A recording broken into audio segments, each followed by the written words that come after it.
But it ain't about how hard you hit. It's about how hard you can get hit and keep moving forward. Who was the greatest? Who was the best of all time? If two athletes from different eras could actually compete against one another, who would come out on top? In one corner, the reigning champion at Mason the Line Dixon. He'll be pitted against the former two-time heavyweight champion, Rocky Balboa. Computer says Rocky Balboa would be triumphant. I think there's still some stuff in the basement. What basement? In here. I think I want to, like, fight. You know, nothing big, small stuff, like locally. What are you trying to prove, Pop? I thought you might want to get involved. Don't you think you're too, you know, old? I think your brain's losing altitude.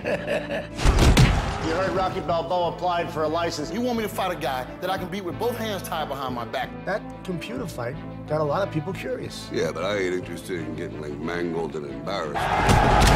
People are gonna think you're going crazy. What's crazy about standing toe-to-toe saying, I am? If this is something that you gotta do, then you do it. Fighters fight. To beat this guy, you need speed. You don't have it. You've got calcium deposits on most of your joints, so sparring is out. I had that problem. So what we'll be calling on is blunt force trauma. Heavy-duty punches that will rattle his ancestors. Let's start building some hurting bombs. We ain't playing with you. Hockey, the press has labeled you a Balboasaurus. How do you feel about that? It's a fight, head bustin', we gon' hit him. Larry, why is this billed as an exhibition? So they wouldn't have to call it an execution. It's a fight, head bustin', it's a fight. It takes guts climbing back in that ring knowing you're gonna take a beating. It's over. Ain't nothing over till it's over. Where's that from? The 80s? That's probably in the 70s.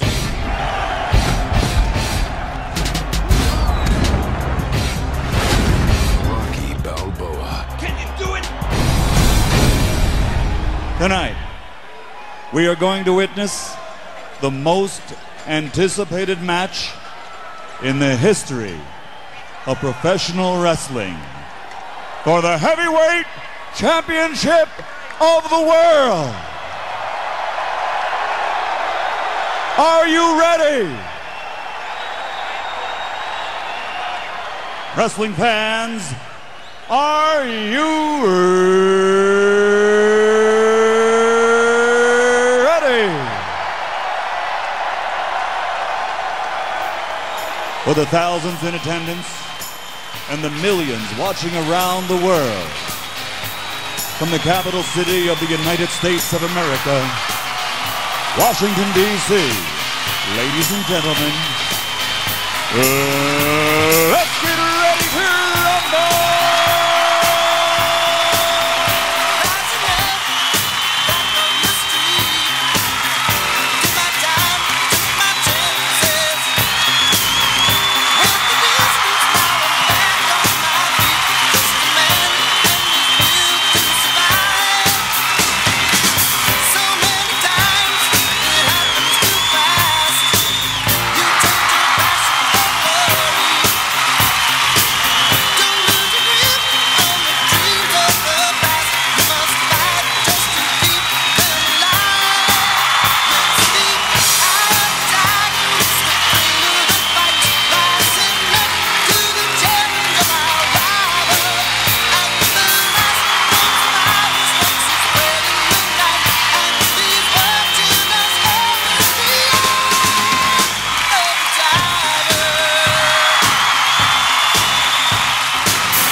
That was fun.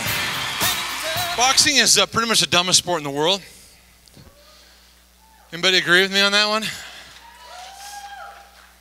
I mean, don't get me wrong. Every boy wanted boxing gloves, right? We all wanted boxing gloves. And in fact, Roger and I, we were poor. We couldn't afford boxing gloves. Our parents never got us boxing gloves. But my next door neighbor, Roger, is my best friend. We wanted to box. And so what did we do? What did any poor kid do? Use mittens and socks. Anybody do that? Yeah, we're like sparring and just like, you know, boxing and pretend like we're Muhammad Ali. You know, this is before the Rocky movies came out. And, well, they started to come out. We didn't see them yet. But And then what happened is my one of my friends, Mike Cooksey, he actually, for Christmas, got a pair of boxing gloves. I mean, we were like so jealous. But what a good is one pair of boxing gloves? His mom got him one pair. And so how are we supposed to have a boxing match with one pair of boxing gloves? How does that work? You know, so then we'd have to do rock, paper, scissors, whoever gets the left glove, and we'd only fight with one. It was ridiculous, you know, and it's like, I mean, this is amazing. These tough dudes that come out there, they can't even put on their own robe. They can't even put their own mouth guard on or their own gloves, and yet they're supposed to be really tough. And they come out, and they just try to knock each other out. On the street, that's called assault and battery. In a ring, it's supposed to be called a sport, okay? And they wear these silk shorts. If I wore silk shorts, came out there with my kids, you know, hey, you like my silk shorts? Those boxing shorts, they would disown me forever.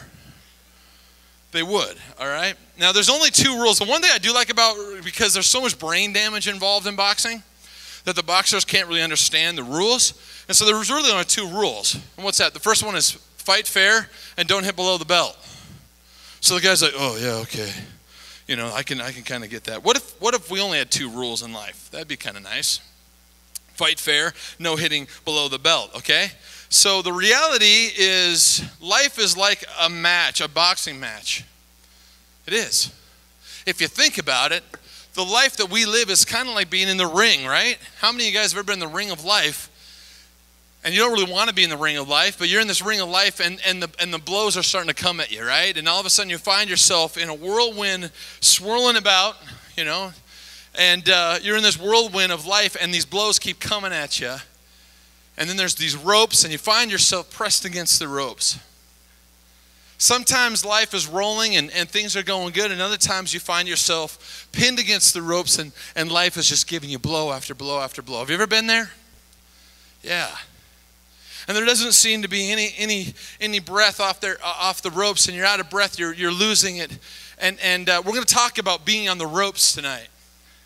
Being pinned against the ropes when life has just taken you to that corner, and it just will be relentless, and you're just waiting for the bell to ring, and you don't hear the bell. And in fact, it's not like the Rocky movies, because you don't hear anybody cheering for you. Oftentimes you feel alone, and you feel like nobody's understanding you, and it's relentless. Life just keeps coming at you and coming at you.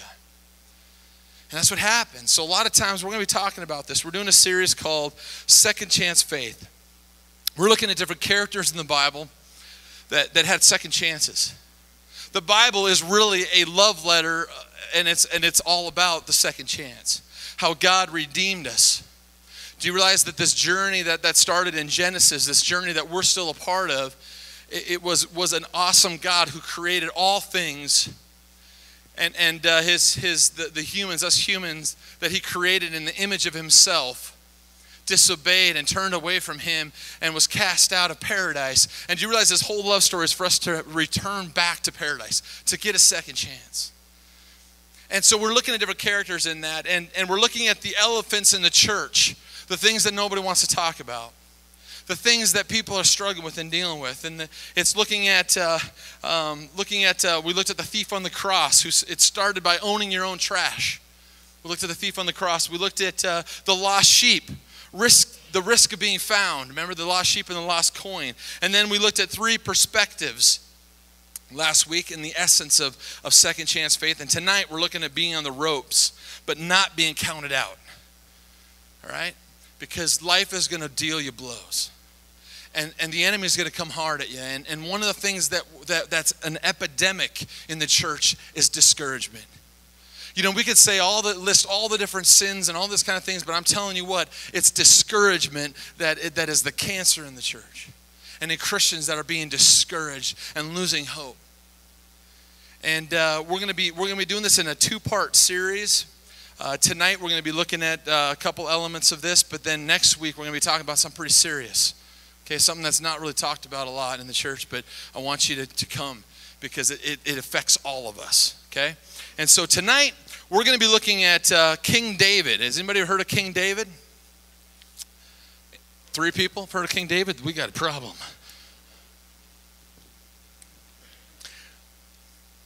King David. In the Bible, they call him, I'm going to do a little background on King David, and then we're going to dive into some of his writings, but King David was, in the Bible, he's called the man after God's own heart. How many of you would want that as your title? John, the man after God's own heart. I mean, he's noted to be the man after God's own heart. How cool is that? I want that. I mean, this is a young boy. He was fearless. King David, he would stand up to the giants. Remember Goliath? We all know that story. Man, I had the privilege to actually go to and stand in the area where David faced the Philistines, and it was cool because where the Israelites were was on this one hill, and the Philistines were on the other hill, and in this valley there was a creek that ran through, and that's when they came, and Goliath was challenging and ridiculing the Israelites, and I stood there. I even pulled stones out where he pulled stones in a slingshot. He faced the giants. They even have a movie, Facing the Giants. And King David, he was fearless.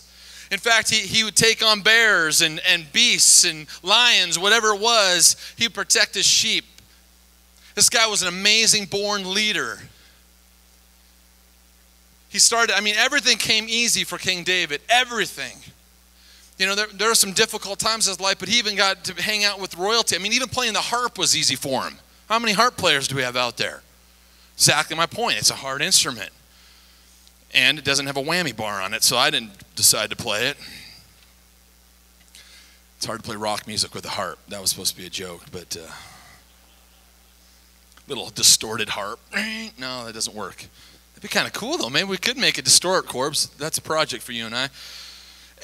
Everything came easy. He even got to hang out with royalty and King Saul and Jonathan, and he got to hang out with important people. And then he gets anointed king.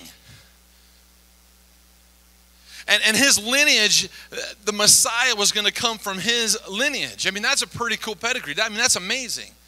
This guy had it all going on. As a king, he was incredibly successful. The territories that he took over, and Israel became a great, great nation under him.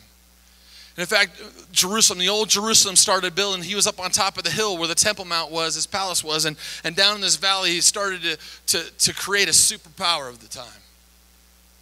He was fearless in battle, and you know what? He was an amazing leader, and people would follow him and they would give him their life to serve him and to buy into the battles and his plan. He had major success. His conquests and territories grew, and he was blessed. He was blessed by God.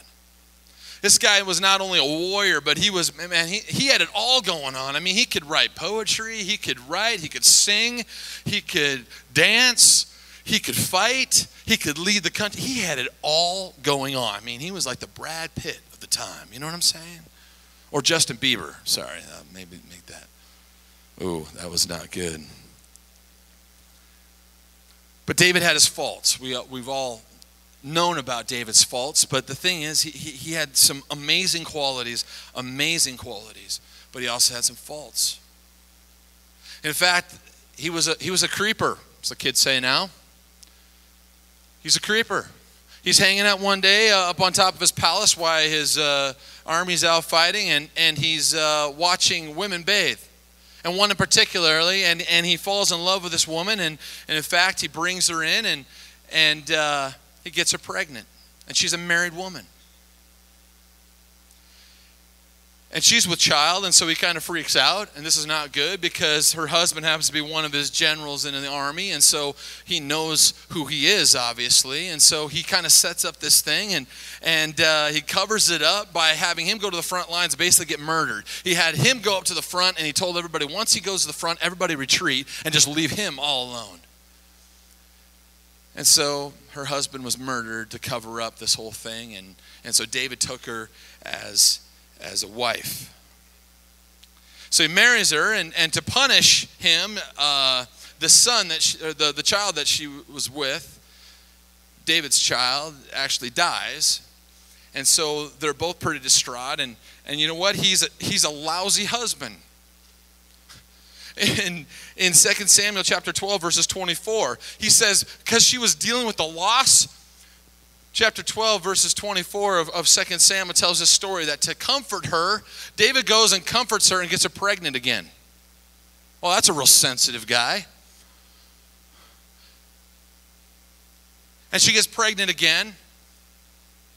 And then she's born, as she bores him a son, and his name, some of we've heard his name is Solomon.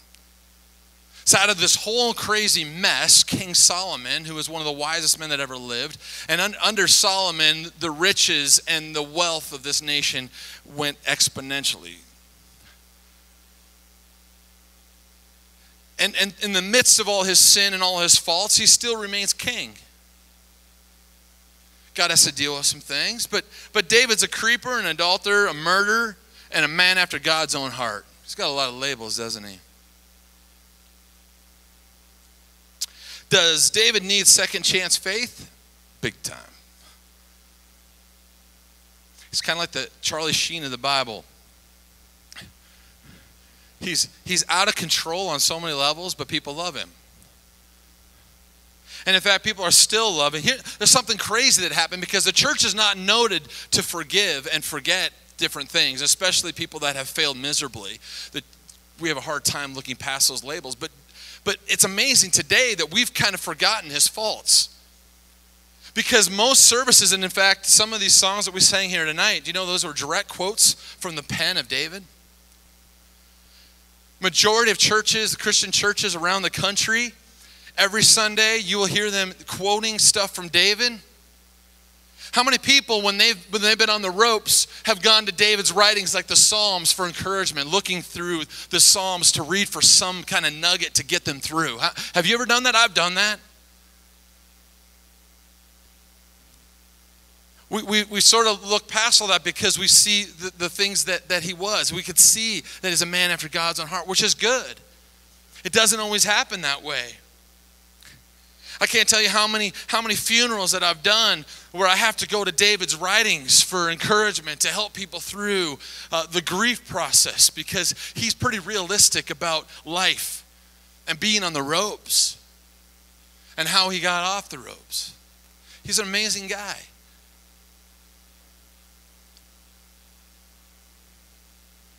Jesus himself on the cross, in the most horrific scene, when his own dad, Jesus, is hanging on the cross, what does he say? He says, Father, why have you forsaken me? He's all alone. He's going through the most incredible pain for you and for me, and he's hanging on the cross, and who does he quote? Quotes David. Jesus quotes this, which a scripture that we're going to look at tonight. Now, this is a prophetic scripture that he wrote, but I really believe that it wasn't only prophetic of David, but I believe that he was living this out in his life as well.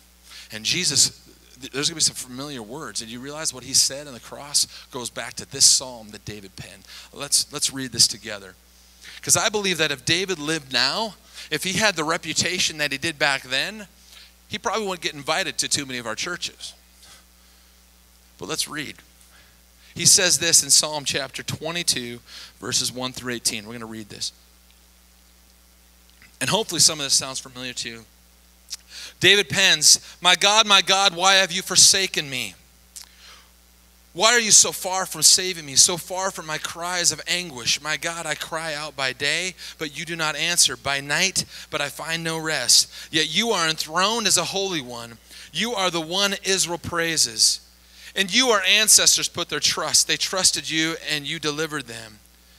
To you they cried out and were saved.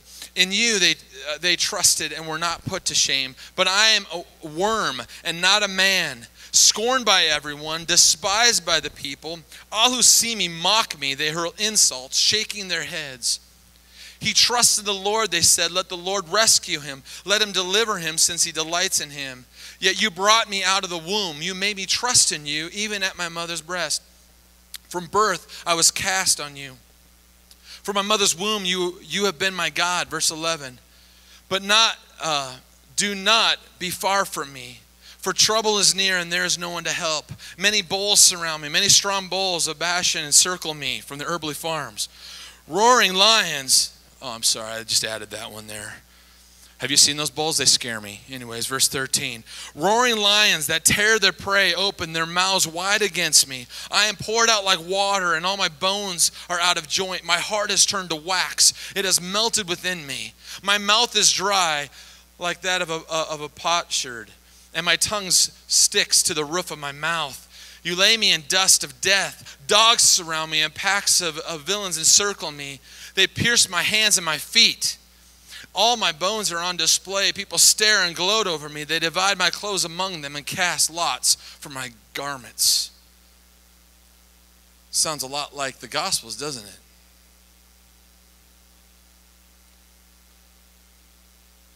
It's almost like he's like bipolar here. If you read this, and some of David's stuff, have you ever read that? He's just like, this is the worst thing happened. Save me. I cry out to you, God, but I do trust you. I'm on the ropes, but this. And it kind of goes back and forth. Have you kind of seen that little up and down? It's like, why have you forsaken me? Yet you are God that we trust. I'm a worm, yet you made me trust in you. I'm on the ropes, and there's no one to help me. Did you catch it? He said, there's nobody here. I'm on the ropes. And Jesus even felt the same thing. I'm on the ropes. I'm on the ropes. And my question when I read some of the Psalms, and not just this one, you read a lot of David as he just gives whatever he's feeling. I mean, he's gone through some low times and some very high times.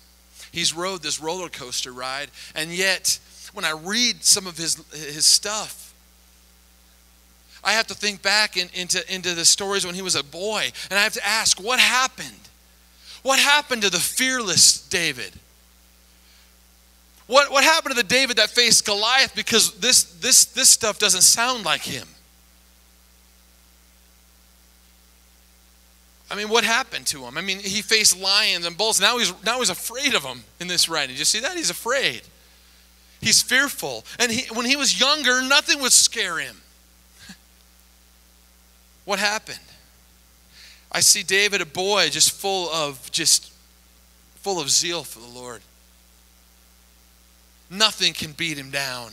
And he would be able to take on the world. But now, you read later on where David's getting pounded and pounded and pounded, and the adult David is trembling. It's a different David. What happened between young David and older David? A lot of blows of life.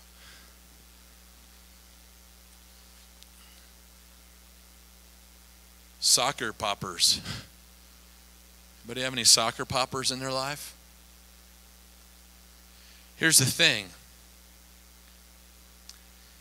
The older we get, the more life blows, and it takes a toll. And when I first started preaching, I was a senior pastor at age 22. And when I started out, I felt like my preaching could save the world. I've had the opportunity to preach and lead hundreds of people to the Lord and preach in front of thousands every week. I've been given amazing opportunities, and in my youth, I felt like I was unstoppable. And in fact, the good and the bad caught up with me as it did with David. And today it's different. And today it's like, I tremble just to open my mouth in front of a few in Streator, North Dakota. I get it. When life humbles you, when the blows keep coming at you, it changes you. But hopefully it changes us to be more dependent upon the Lord. I want to tell a story. I think some of you guys know this story, but it's going to help me understand some of the things that I've learned, and I think the process that David has gone through and what he's even crying out to as we read here. But my wife loves fire. Isn't that great to always start a story with my wife loves fire? She's not here, so I can tell this story. But when she comes back, we didn't have this conversation, okay?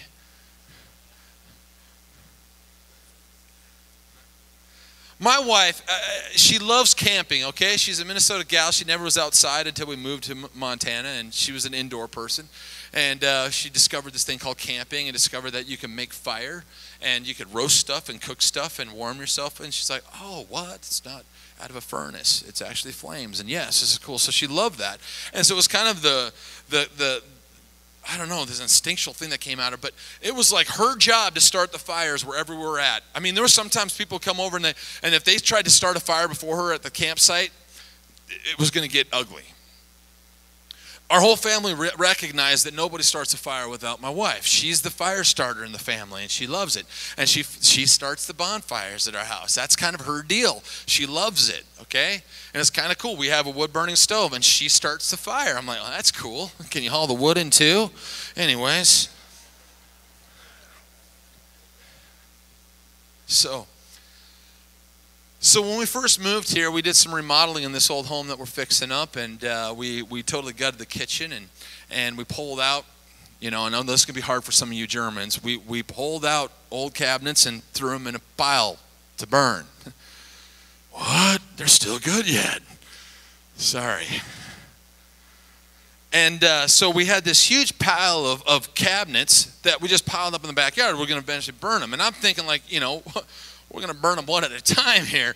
And so this is a mountain of cabinets, all right, old cabinets, 100-year-old dried wood, all right, pine, a.k.a. gasoline, okay? And then we got a bunch of these cardboard, because we put in new cabinets, and they all came in cardboard. So we had a mountain of just cardboard cabinets, just all this stuff out there. And so, you know, Gabe and Shannon, they came over with their family. She's like, hey, let's do a bonfire with all the kids and let's get it together. And I'm like still in the house working on stuff. And at this time, you know, we didn't have running water at this time. You know, I had to go kipe it from Phyllis next door. Okay, so, you know, we're just kiping her water. And so I'm in the house working, and Heather's like, I'm going down and starting a fire. Okay, and in my mind, I'm going, okay, well, she's going to just like, you know, take some of that off and get a little fire going, and we'll just kind of throw it on.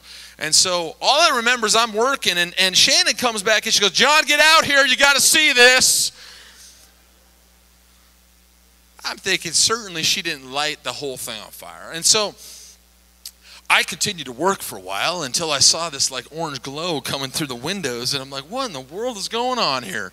And so I decided to walk out, and I walked out. I'm telling you what, my retina's burned. I mean, like, I opened my eyes. I got a suntan, man. I mean, I'm sunburned. I'm fair skinned. I can't take that kind of heat. All right, and I'm just praying out to, the story of Shadrach, Meshach, and Abednego came to mind, you know, and I'm like, Lord, protect me, put a shield around me like Abednego. You know what I mean? I do not want to fry. It was so, I mean, the thing was gigantic. She lit the whole thing on fire. I mean, are you kidding me? And as I'm walking out there, we got this like 75-foot pine tree, and it's just like sun ripened. You know, there is no, it was dry, okay? It's the dry season, and we got this huge pine tree. I'm walking out there, and a piece of flying on fire cardboard is coming right towards the tree. And this is no joke. I'm seriously going, okay, what am I going to run in the house and save? I probably got 15 minutes. That's what I'm going through my mind. I'm like, this whole place is going up. We just got the street, and we're going to burn the whole city down. And I'm like, I'm looking at Gabe going, man, I don't have any water. And we're like, the tree's going to get on fire. And she's just over there just going, what? Oh, this cardboard's flying around. But prior to this, my dad, I'm just throwing everything. My dad, who's a prophet, he says, he was over at our house. He says, no, it's too windy to burn. I wouldn't do that. And he left earlier. I forgot that part of the story. And so this is a massive inferno. I mean, it's just getting hot, and everyone's backing up, and it's crazy. And so I'm just like, Gabe, we got to go over to Phyllis's house. And so we go running over to Phyllis's house, but thank you. I mean, she's obviously had children before. She's raised, boys, because we come right up there, and as we're coming into her house, she comes bolting out, and she just kind of took control, which we needed to at the time because we were just blundering idiots going, I don't know how to put this thing out. And she started shouting orders. She goes, there's a fire hose over there. Gabe, go get it. And I got this over here. She started bossing us around. I'm in the garage looking for the hose. It's on that wall over there. I'm like, yes, Phyllis. And we got this going on. She was beautiful. She was beautiful. And she's just bossing us around, and we got this hose going on, and we got it connected, and it reached, and she knew exactly what she was doing. And so we got this thing, and all of a sudden the water started shooting out, and it wasn't even hardly doing anything. And then we all noticed, we're standing around, and we're all going, where's Heather at? She was nowhere to be seen. Shannon goes, I think she's kind of embarrassed. Maybe she just like hid, and maybe she left. I'm like, I don't know what the deal is. And so in the house, I think she had like a little cleaning bucket or something like that. And, oh no, downstairs, we didn't have running water, but we just had one faucet way downstairs. And so all of a sudden, we look over, and we're trying to, this massive thing, it's so hot, and she comes running out of the house, right? And she comes running out with this little ice cream pail full of water. All right? And it's half is sloshing around. I'm coming! You know, she's so cute, right? And she's so innocent. In that moment, I love this woman. She's blonde. And she comes out there, and then Gabe and I are standing here trying to hose this thing down full bore, and it's not even touching this fire. And she has this little ice cream bucket, and she's like, should I throw it on the fire? And Gabe and I are always going, yeah, give it a try. It evaporated before it got out of the bucket.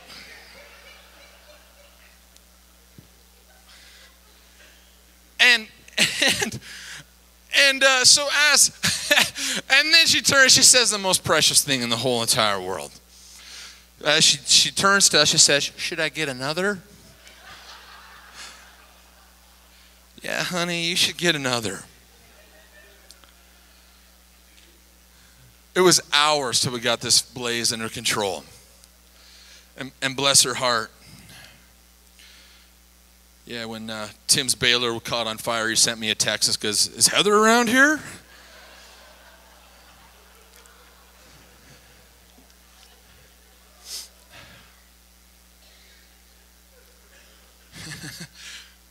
I learned 3 things that night. In fact, we had to leave the hose on running all night to calm this thing down. That's how raging infernal this thing was. It was epic. And none of the trees lit on fire, which, you know, there was ash and cardboard flying all over the neighborhood. But 3 things I learned that day is that my wife is a hazard to Streeter.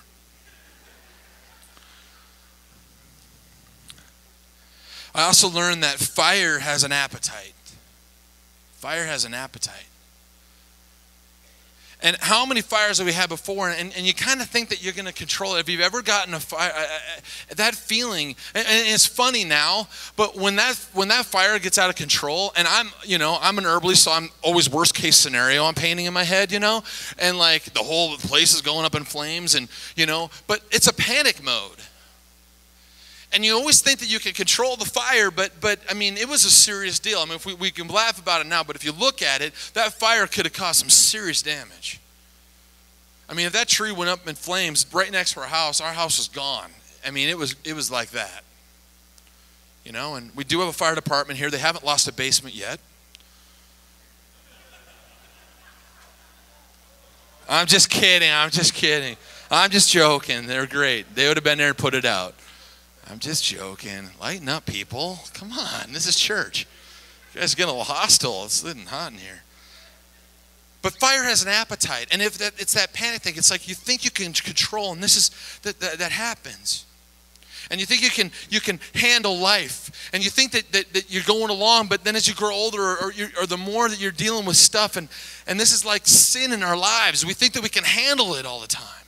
And we think that we can be like the world, and we think that we got these issues or addictions or all these things, but we think we can be on top of it. And I'm telling you what, sin is fire, and if you play with fire, it'll consume you.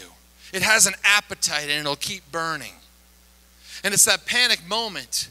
I've been there in my life spiritually where it's like you think you're on the top of the world, and you think you can always control it, but I'm telling you what, fire has an appetite. Sin has an appetite. And you see that in David. I mean, he had the world at his fingertips. And yet, the sin in his life, the things that he was dealing with, it had an appetite. And he couldn't quench it. He couldn't quench that. Because only God can put out that. Fire has an appetite. But then there's another thing that I learned. That the larger the fire in your life, the larger a fire, the further back people go from you. You notice that? You notice that? Often when people are crashing and burning, and even if you're not people, you feel that. You feel people backing away when they feel the heat of life around you. I mean, it's amazing. When I had my fall, my message on my cell phone and my office phone used to fill twice in a week. I had to limit the space because some weeks there was up to 3 hours of just messages on my phone. I couldn't even get to them. But I got few calls. And a lot of times, even if we come close to people, people feel isolated in the midst of their fire and their crash and burn. And David, I mean, he's King David. He's going, man, nobody's here. They're all against me. And even if that's not the reality, it's his perception. Because when the fire is so intense and it has that appetite, that consuming appetite, it feels like everybody backs away. David used to be able to handle the bears and the lions. He used to handle life and sin, and it snowballed on him. Your little bucket of water won't do a thing when life is raging. And then David says this in verse 19. Let's read Psalms chapter 22, verses 19. But you... He goes through all this stuff. He's talking about the raging heat in his life, and everybody's backing off, and Lord, I need you. But he says this, but you, Lord, do not be far from me. You are my strength. Come quickly to help me. Deliver me from the sword, my precious life from the power of the dogs.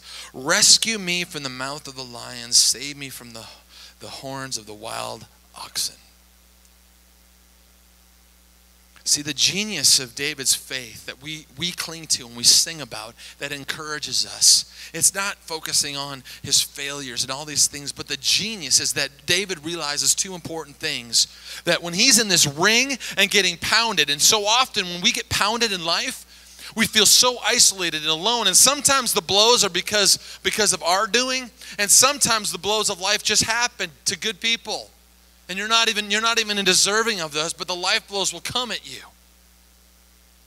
And whatever the blows are happening and you're forced upon the ropes of this, oftentimes you feel isolated and alone. And get me off the ropes, God. Why aren't you helping me? And we forget that the ropes behind us are actually helping us. And oftentimes people look to God and because they don't want to believe in a God that's not helping them when life hurts so bad. And they're not realizing that, like David realized, that the strength of God was in the ropes around him.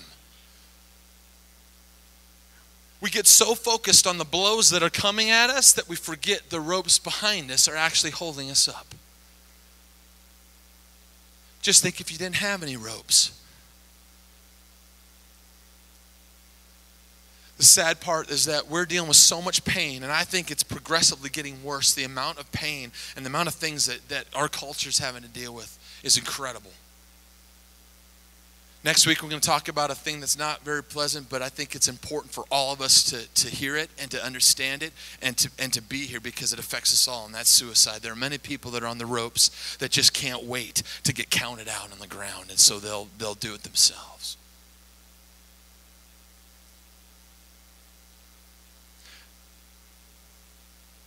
But the ropes are actually part of God holding you up.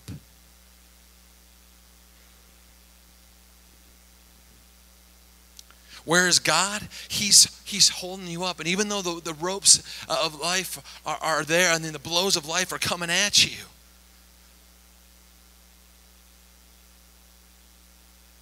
He's there. And so you see David wrestling. He's like, God, where are you? Where are you? I'm just fighting. I'm all alone. Nobody's cheering my name. I'm here. And then he's finally realized, but you, God, don't be far from me. You are my strength. You're holding me up. You see that with Jesus on the cross. He was saying, Father, why have you forsaken me? But not my will, but your will be done. He felt the nails in his hand, but the cross was his Father holding him up. He doesn't promise us to be without pain. He says he'll never leave us or forsake us. And so the genius of David is that he understood that amidst all the things, God still had his back. And then secondly, David recognized something that Rocky Balboa did. in that opening clip, it says a phrase. Rocky says, it's not about how hard you hit.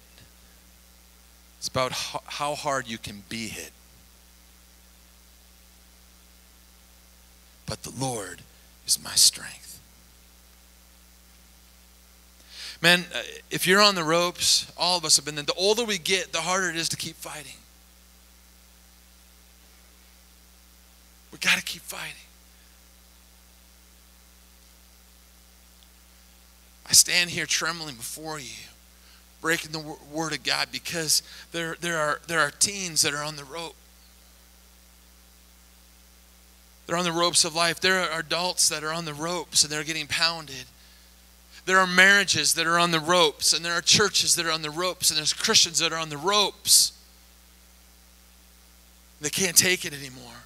And they're asking, where's God? And they're waiting for the bell. But see, it's not about winning. And even in the matter, it's not about failing, as you see in David's life. In the midst of all that, he's still the man after God's own heart. It's not about his successes, and it's not about his failures. It's about his enduring. It's about going the rounds of life and not giving up, being knocked down, but getting back up. Christianity, we've made it to be about perfectionism, and we've missed the boat. It's not. If you are here and you're not a perfect person, welcome. We're glad you're here.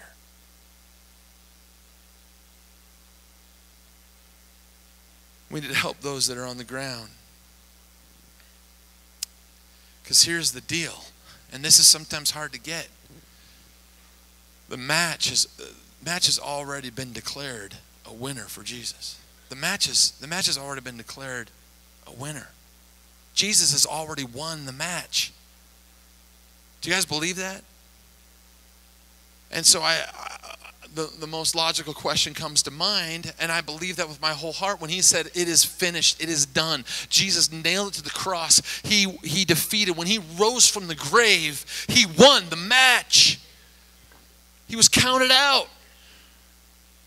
And he won the match for you and for me. And so Jesus already won, and so it doesn't matter how bloody you are. It doesn't matter how many punches that life gives you.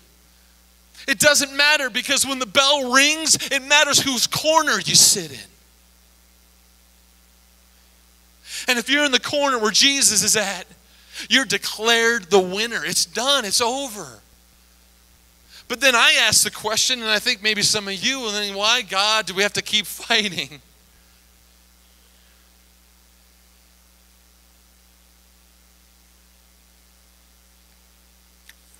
Because there's so many people that haven't chosen his corner yet. There are so many people that are getting pounded in life, and they're down for the count, that need to be on the winning side. He says that he desires that all come to know him and that none perish. And it's a choice what corner you want to sit in. And it's going to be worth it all. Jesus says that the world will hate you because of me. That's what Jesus said. The world's going to come at you, blow after blow after blow.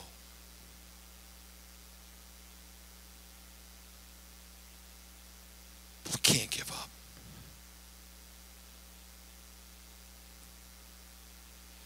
We've already been declared winners.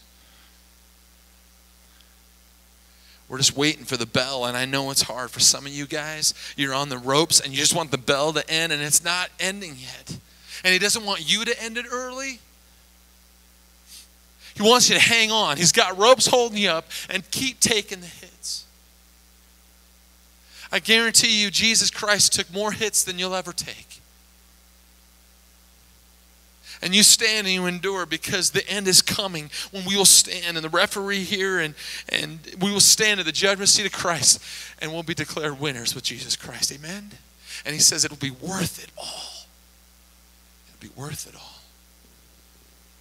See, really, there's two locations right now where you're at tonight. Either you're on the ropes, and I want to encourage you to keep standing. But you, Lord, do not be far from me. You are my strength. If you're on the ropes, keep standing. Don't give up. And the older you get, the more blows are going to come at you. But the scripture says that we are more than conquerors because we love him and he loves us.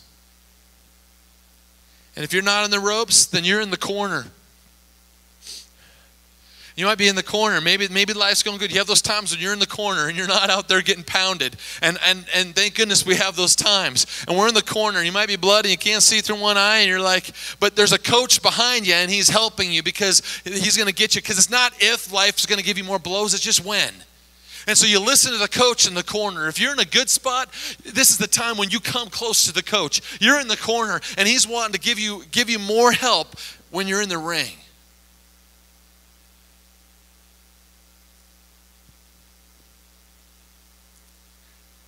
And lastly, we as a church are called to cheer one another on. Man, if you feel alone, if you feel like nobody's calling your name, I hope the Holy Spirit is talking to you right now and we're cheering you on. And we as a church, part of why we have this as a body and why we eat hot dogs and hang out is because we need to cheer each other on. Keep going. Keep fighting. Let's pray.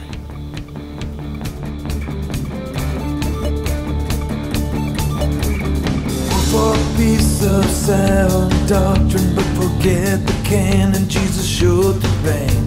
They run around asking for more money to build the walls of a shameless frame.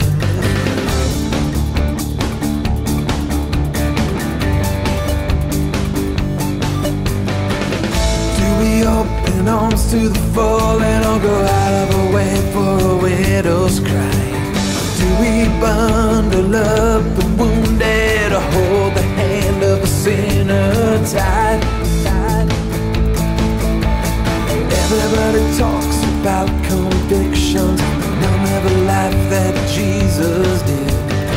Everybody wants a crown of glory, but only one more, a crown of thorns. What about the broken-hearted, and what about the one who falls?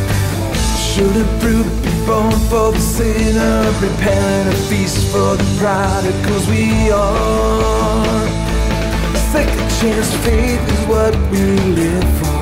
Second chance faith, what we all need. Second chance faith, not about religion. Second chance faith is redeeming grace.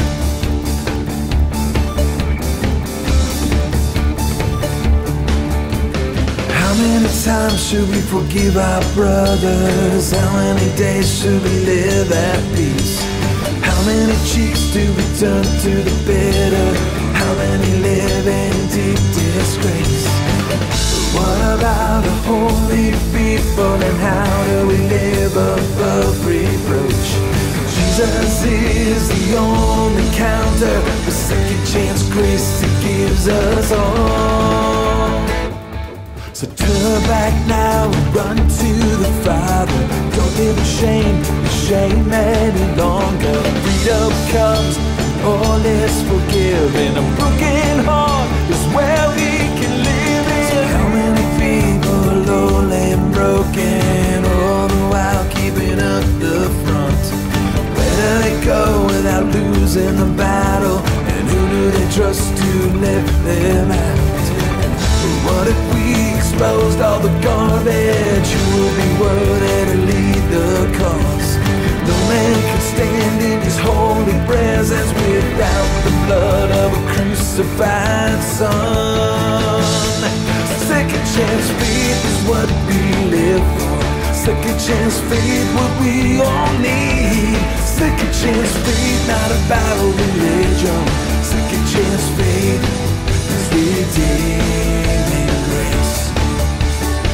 Yeah, second chance faith is what we live for. Second chance faith, what we all need. Second chance faith, not about religion. Second chance faith is redeeming